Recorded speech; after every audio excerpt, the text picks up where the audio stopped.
നമസ്കാരം. മലയാളി വാർത്തയിലേക്ക് സ്വാഗതം. അങ്ങനെ കസ്റ്റംസ് പിടിയിൽ മുറുക്കുകയാണ്. നടൻ ദുൽഖർ സൽമാനെ ചോദ്യം ചെയ്ത കസ്റ്റംസ്. ഭൂട്ടാൻ കാർ കടത്ത് കേസിലാണ് താരത്തെ ചോദ്യം ചെയ്തിരിക്കുന്നത്. കൊച്ചി കസ്റ്റംസ് പ്രിവന്റീവ് ഓഫീസിലായിരുന്നു ചോദ്യം ചെയ്യൽ. സംഭവത്തിൽ ദുൽഖർ സൽമാന്റെ 4 കാറുകൾ കസ്റ്റംസ് പിടിച്ചെടുത്തിട്ടുണ്ട്. കാർ കള്ളക്കടത്തിലൂടെ എത്തിച്ചതായിരുന്നു എന്നറിയില്ലെന്ന് ദുൽഖർ മൊഴി നൽകി. ഭൂട്ടാനിൽ നിന്ന് നിയമവിരുദ്ധമായി ആഡംബര കാറുകൾ ഇന്ത്യയിലേക്ക് കടത്തിയത് അന്വേഷിക്കുന്ന ഓപ്പറേഷൻ നുംഖോറിന്റെ ഭാഗമായാണ് കാറുകൾ പിടിച്ചെടുത്തത്. ദുൽഖർ നായകനായി അഭിനയിച്ച തെലുങ്കു ചിത്രം ലക്കി ഭാസ്കർ എന്ന സിനിമയിൽ ഉപയോഗിച്ചിട്ടുള്ള നിസാൻ പട്രോൾ കാറും പിടിച്ചെടുത്തിരുന്നു. നേരത്തെ ദുൽഖറിന്റെ പക്കൽ നിന്ന് Land Rover Defender, Toyota Land Cruiser, അതുപോലെ തന്നെ നിസാൻ പട്രോൾ തുടങ്ങിയ വാഹനങ്ങളും പിടിച്ചെടുത്തിട്ടുണ്ട്.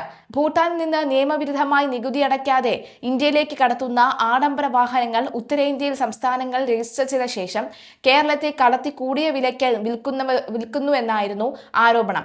നിയമപരമായാണ് കാറുകൾ വാങ്ങിയതെന്ന് വ്യക്തമാക്കി ദുൽഖർ കോടതിയെ സമീപിക്കുകയും ബാങ്ക് അക്കൗണ്ടുകളും ബാങ്ക് ഗ്യാരണ്ടിയും അടിസ്ഥാനത്തിൽ പിടിച്ചെടുത്ത കാറുകൾ അദ്ദേഹത്തിന് വിട്ടുകൊടുക്കുകയും ചെയ്തിരുന്നു. അനുമതിയില്ലാതെ കാറുകൾ സംസ്ഥാനത്തിന് പുറത്തേക്ക് കൊണ്ടുപോകരുത് എന്നും അന്വേഷണ സംഘം ആവശ്യപ്പെട്ടപ്പോൾ കാറുകൾ ഹാജരാക്കണമെന്നും കോടതി നിർദ്ദേശിച്ചിരുന്നു. ഭൂട്ടാനിൽ നിന്ന് നികുതി വെട്ടിച്ച ഇന്ത്യയിലേക്ക് ആഡംബര വാഹനങ്ങൾ കടത്തിയെന്ന ആരോപണം അന്വേഷിക്കുന്ന ഓപ്പറേഷൻ നുംഖോറി അതിന്റെ ഭാഗമായിട്ടാണ് ഈ കസ്റ്റംസ് നടപടി. ദുൽഖർ നായകനായ തെലുങ്ക് ചിത്രം ലക്കി ഭാസ്കറിൽ ഉപയോഗിച്ച വാഹനവും പിടിച്ചെടുത്തിരുന്നുവെന്ന് വ്യക്തമാവുകയാണ്. ഭൂട്ടാനിൽ നിന്ന് നികുതി അടയ്ക്കാതെ ഇന്ത്യയിലെത്തിച്ച ആഡംബര വാഹനങ്ങൾ ഉത്തരേന്ത്യൻ സംസ്ഥാനങ്ങൾ രജിസ്റ്റർ ചെയ്ത ശേഷമാണ് കേരളത്തിലേക്ക് കൂടിയ വിലയ്ക്ക് കൊണ്ട് വിൽക്കുന്നത്. അത് ഒന്നും അറിയാതെ വാങ്ങാൻ നിരവധി ആളുകളും ഉണ്ട്. അതിലൊന്നാണ് നടനും. അതേസമയം നടൻ ടിനി ടോമിനെതിരെ കേസെടുത്ത പോലീസ്. അൻസിബയുടെ പരാതിയിലാണ് പോലീസ് കേസെടുത്തത്. നടൻ ടിനി ടോമിനെതിരെ നടി അൻസിബ ഹസൻ നൽകിയ പരാതിയിൽ കേസ് എടുക്കാനാവില്ലെന്ന പോലീസ് റിപ്പോർട്ട് അപൂർണമാണെന്ന് കോടതി വ്യക്തമാക്കിയിരുന്നു. അൻസിബയ്ക്കെതിരായ ജിഹാദി പരാമർശം തമാശയ്ക്ക് വിളിച്ചത് എന്ന പോലീസ് റിപ്പോർട്ട് കോടതി തള്ളിയിരുന്നു. ടിനി ടോമിനെതിരെ പ്രഥമദൃഷ്ട്യാ തെളിവുകൾ ഉണ്ടെന്നും നീനാക്കുറുപ്പിന്റെ സാക്ഷിമൊഴികളിലും ഇക്കാര്യമുണ്ടെന്നും കോടതി ഉത്തരവിൽ ഉണ്ട്. കോടതി ഉത്തരവിനെ തുടർന്നാണ് ടിനി ടോമിനെതിരെ പോലീസ് കേസെടുത്തത്. അമ്മ എക്സിക്യൂട്ടീവ് കമ്മിറ്റി അംഗം കൂടിയായിരുന്ന നടി നീനാക്കുറുപ്പിന്റെ മൊഴിയാണ് കേസിൽ നിർണായകമായത്. കേസെടുക്കാൻ നിർദ്ദേശിച്ച ഇന്നലെ ഇറക്കിയ ഉത്തരവിലാണ് ഇക്കാര്യങ്ങൾ. അൻസിബയുടെ പരാതിയിൽ വിശദമായ അന്വേഷണം വേണമെന്നും Ernakulam first class judicial magistrate കോടതി ആവശ്യപ്പെട്ടിരുന്നു. BNS 173(5) പ്രകാരം കേസെടുക്കാനാണ് കടവന്ത്ര പോലീസ് കോടതി നിർദ്ദേശം നൽകിയിരുന്നത്. സ്ത്രീത്വത്തെ അപമാനിക്കൽ അടക്കമുള്ള പരാതികൾ എല്ലാം അന്വേഷിക്കണമെന്നും കോടതി നിർദ്ദേശിച്ചിട്ടുണ്ട്.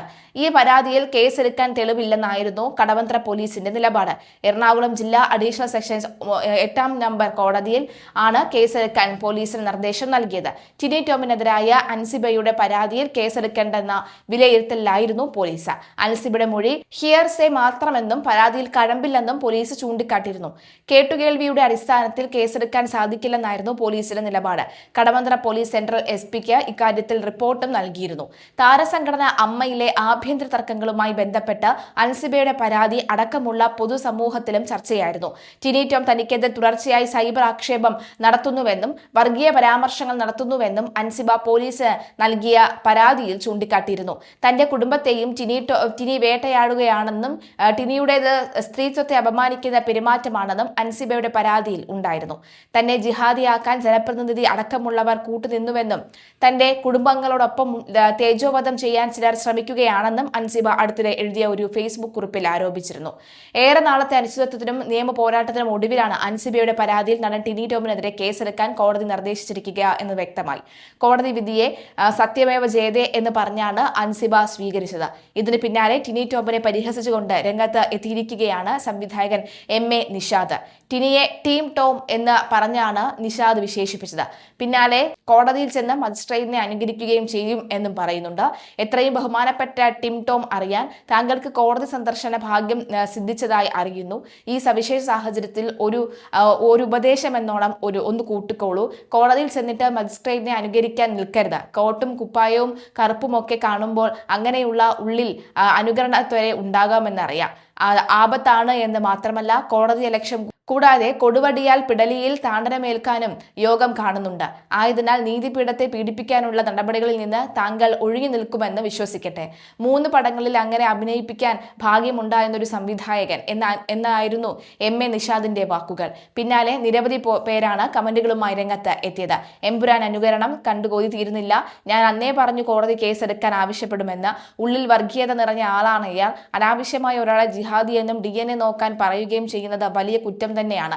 ജയിലിലെ കൊടും ക്രിമിനലുകളെ ഇവന്റെ മിമിക്രി കേൾപ്പിച്ച് ശിക്ഷിക്കണം. ലാലേട്ടനെ അനുകരിക്കുന്ന വീഡിയോ ആ ജഡ്ജി കണ്ടു കാണും. ഇദ്ദേഹം ചെറിയ നടനല്ല, വലിയ നടനാണ്. സ്ക്രീനിലല്ല, ജീവിതത്തിൽ അഭിനയിച്ചാണ് ഇത്രയും പേരെടുത്തത് എന്നിങ്ങനെ പോകുന്നു ടിനിയെ പരിഹസിച്ചുകൊണ്ടുള്ള കമന്റുകൾ.